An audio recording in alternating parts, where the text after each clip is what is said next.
Language do's and don'ts to double response rates. On this slide, and this slide deck, and this module within the series, we're going to talk about moving from begging to disarming language, and also give you some very specific examples that will double response rates, examples that will be on the site for you to also cut and paste if you'd like to use them, and also just a couple of reminders and quick tips that you can apply immediately. We're oftentimes a little bit convoluted in some of our language. We make it hard for folks to understand and say yes to us, and also to keep them engaged. We've talked about the idea of one down versus all even, and I think it's important to just quickly review that often when we're reaching out, especially via phone and email, we have these words and phrases that put ourselves in a one down position. Somehow our value is less than theirs. And we're begging and we're talking about how awesome we are and we're excited and we're assumptive.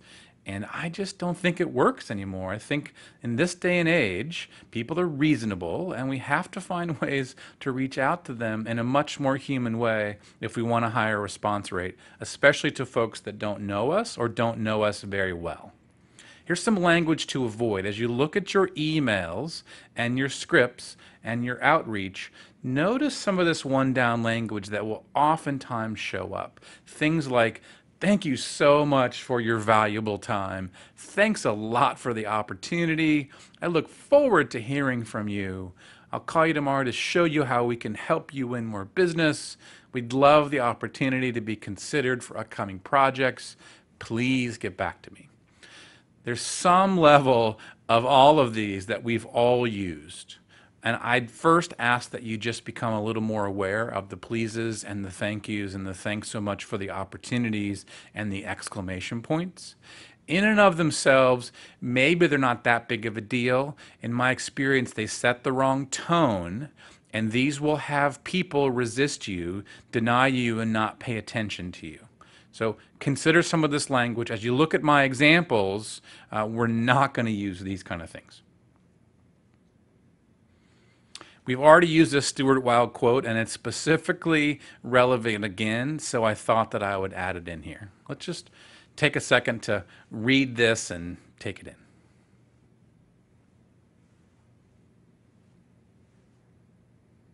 Let's not lean on people. Let's not appear needy. You've got value, they have needs, they're either open to have a conversation or not.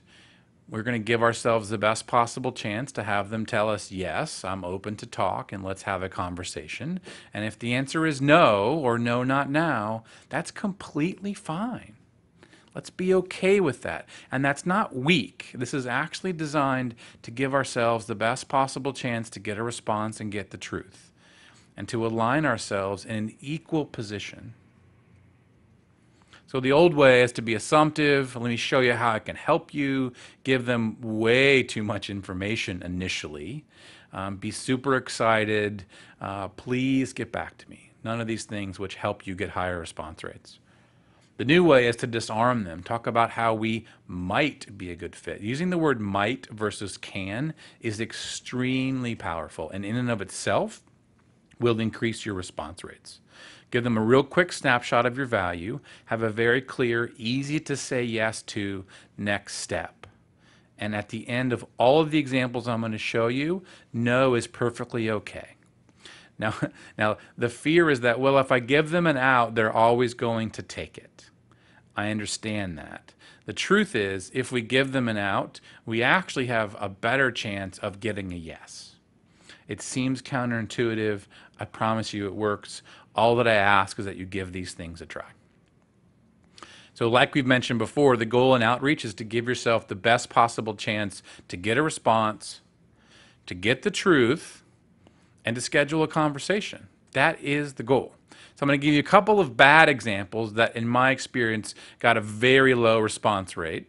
Take a second to read these. Notice the subject line. Notice some of the key words we just talked about. Pleases, thank yous, excitement.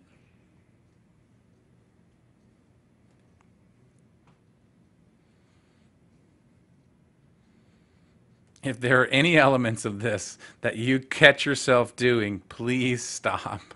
Exclamation points, get rid of them. Words like love, you'd love to hear, don't care. Talking about how awesome you are and how you know you can help them reach their goals. It's fine to be confident and to be passionate about what you do, but you have no idea for sure what's going on for them and what they're open to.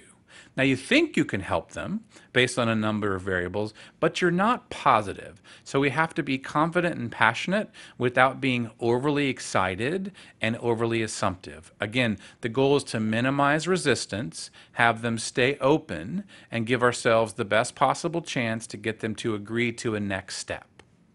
This does not do that well.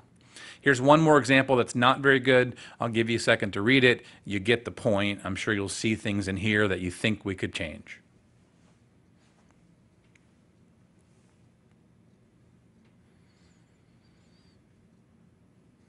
At the end, we talk about being excited about the opportunity, look forward to hearing about you, and da-da-da-da.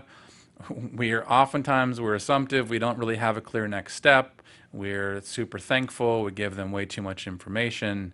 The subject line is kind of horrible. None of us want to be sold to. We all have this radar up right now. We're overwhelmed with all kinds of information and all kinds of things to do.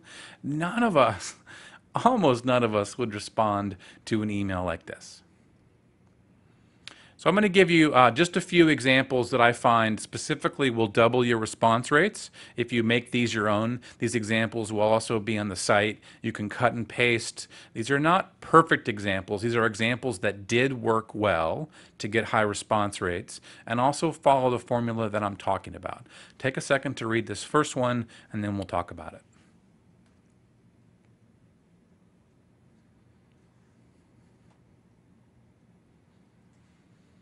So notice the subject line. This particular kind of subject line will really help you, at least ensure that they're reading your email. And by the way, this kind of languaging is also designed in a shorter version to be a voicemail message. If you leave them a voicemail and also send them an email, your response rates will be much higher.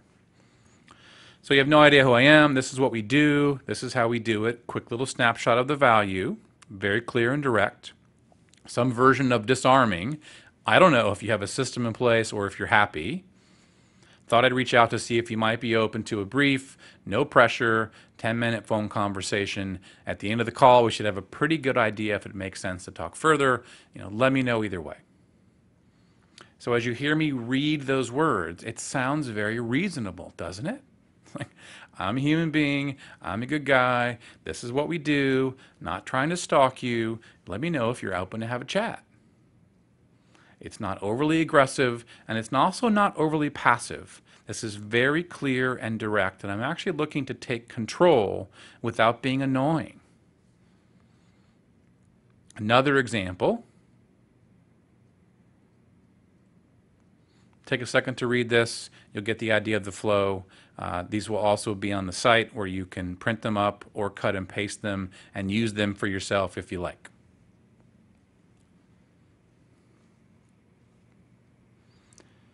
And this one, I'll just point out kind of the theme. I thought I'd reach out to see if this might be relevant or of interest. Let me know if you're open to a brief conversation. At the end of the conversation, we should know pretty quickly if it makes sense to talk further. Pretty easy to say yes to that. Another brief example. This is pretty much a cold outreach, finding a way to connect, giving a very brief background around what it is that you do. Not making an assumption as to whether or not they're looking for partnerships. Being open to the possibility you might be a fit and you might not. No pressure. Just let me know if you're open to have a brief conversation. These particular examples, if you incorporate the key pieces, now this is pretty subtle, there's a lot of little pieces here to apply. If you use these core pieces, you will at least double your response rates to your emails/voicemail. So a couple of reminders: use email and voicemail simultaneously. I actually these days don't even like to call someone and catch them on the spot because there's actually more resistance in that way. I find that if I send them an email and also leave them a voicemail mentioning that I sent them an email, I'll be at least certain they got my message and give them a couple of different ways to let me know if they're open to have a conversation. The subject line, as I mentioned, is really important. I gave you a couple of examples of that. Try to find ways to disarm them right up front. And my disarming language and phrases like "I don't know" is not designed to come from a position of weakness. It's actually coming from a position of strength and reasonableness and being totally honest. People actually find this approach refreshing. Get your point quickly, disarm them, don't assume this is relevant, don't assume that they care. Have a very clear next step. Let them know you're okay either way. I think I've beat this dead horse enough, giving you a sense of how to more effectively reach out from a prospecting perspective. So we covered move from begging to disarming, gave you some very specific examples, and a couple of quick tips. So cut and paste the examples from the home page. Pick at least 3 emails you can send or some prospects you can reach out to, or at least a couple of these key points that you can try and apply immediately. Send me any questions or any results you get to my email address. Click back to the main page to return to the home page for the next module and also see the key slides in formats that you can cut and paste and print out.